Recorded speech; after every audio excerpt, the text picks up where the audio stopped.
उधारो कारोबारले सबैलाई तनाव दिइरहेको हुन्छ। 2079 माघमा प्रेम प्रसाद आचार्यले उधारोकी कारोबारले तनाव हुँदा संसद भवन अगाडि आफूलाई आगो लगाएर सुसाइड गरे। अहिले धुर्मु सुन्तलीलाई रङ्गशाला बनाउँदाको उधारो कारोबारले तनाव भइरहेको छ। उधारो कारोबारले गर्दा समस्यामा हुने व्यवसायी हजारौं छन्। लामो समयदेखि व्यवसायीहरूले उधारो कारोबारलाई व्यवस्थित गर्न कानुन बन्नुपर्ने बताएका थिए। अब भने बल्ल सरकारले यस्तो कानुनको ड्राफ्ट बनाएको छ, जसलाई व्यापारिक उधारो असुली ऐन भनेर प्रस्ताव गरेको छ।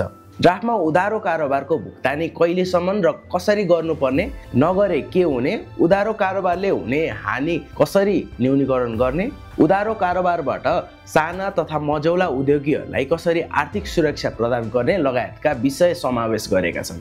यसको लागि केन्द्र, प्रदेश र स्थानीय तहमा उधारो असुली समिति राखिने प्रस्ताव गरिएको छ। अहिले ड्राफ्ट छलफलकै चरणमा छ। संसदले पारित गरेपछि बल्ल यो ऐन भएर आएपछि लागू हुनेछ।